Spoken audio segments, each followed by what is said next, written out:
Good morning, ma'am. Good morning, classmates. I am Moica Margaris Gustan, the fifth reporter of this group.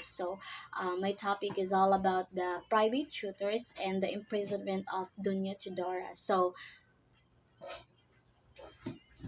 Jose's parents hired private tutors to teach him at home as he grew older.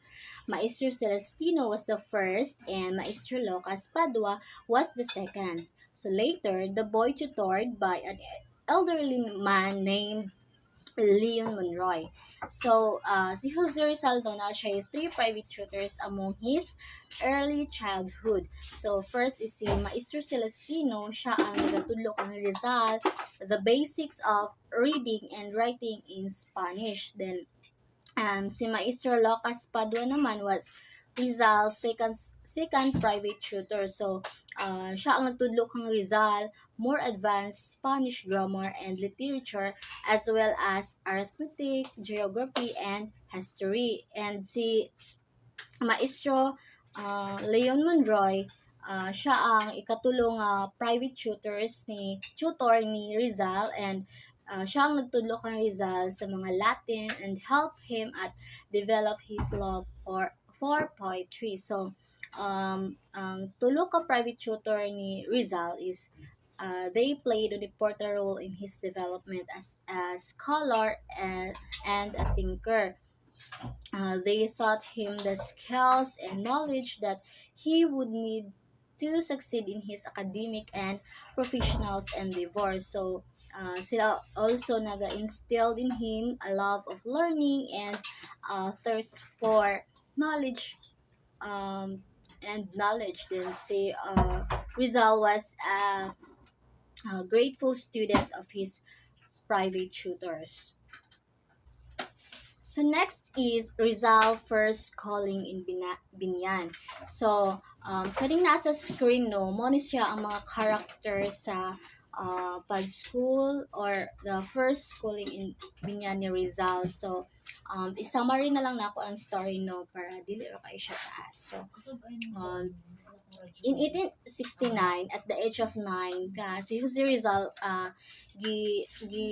padala siya sa Binyan, Laguna to study under the tutelage of Justiniano Aquino Cruz. And si Cruz was a respected teacher in the town, and Rizal parents had a high hopes for his education. Rizal's first day of school in Binyano was a memorable one. He was greeted by a group of older boys who began to pick on him. So Rizal was a frail boy, but he stood up for himself and nakiglaban siya, and he fought back. So one of the boys um, nakig-away sa iya si Pedro. Si Pedro was the teacher's son.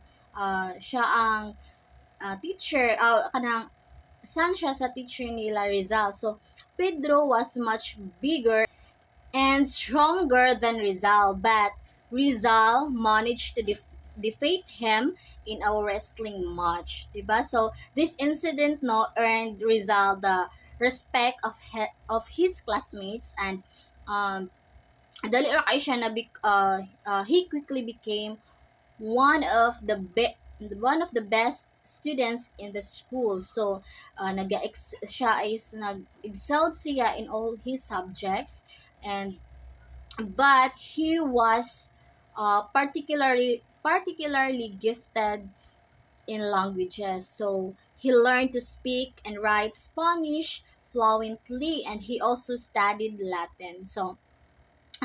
Si Rizal Noas developed his love of reading and writing in Binyan. He read books on a variety of topics, including the history, literature, and philosophy. Then he also began to write his own poems and stories. Si Rizal nag-spend siya 2 years in Binyan, and he received a solid foundations in education. So he also developed his intellectual and creative abilities. Tong time niya sa Binyan was a formative period daw sa iyang life because it helped to shape the person he would become. So the last is the imprisonment of Doña Chidora. So Jose Rizal was only 11 years old when he witnessed his mother's extraordinary bravery. The Spaniard arrested Doña Chidora and forced her to walk 50 kilometers around Laguna. Doña Chidora was changed and imprisoned for 2 years without trial for falsehoods leveled against her. Doña Tudora discouraged her brother from divorcing his wife in order to protect the family's reputations. An 11-year-old Rizal prompting him to write powerful anti-Spanish propaganda many years later. So, in 1871 daw no, si Jose Rizal's mother, si Doña Tudora Alonso, was imprisoned in Santa Cruz, Laguna on false charges of kanang poisoning her sister-in-law. So she was held without trial for 2.5 years. So, ang pagka-prison ni Dunya Tudora was a major turning point in Rizal's life. So, it opened his eyes to the injustice and oppressions of the Spanish colonial government. So, um, and mo po din nakapa-realize kang Rizal that he needed to fight for the freedom and independence of his country. So, Rizal's experiences during his katong sa pagkapriso sa iyang mother had a profound impact on his writings and activisms. Kay, he wrote about her plight in his novels, essays, and poems. So, he also spoke out against the Spanish colonial government and its abuses of power. So, the imprisonment of Doña Chudora no kay was a traumatic experience for Rizal and his family. However, it also helped to shape him into the national hero that he would become. So that would be all. Thank you. And once again, I am Micah Morgadis Gustan, the fifth reporter. God bless.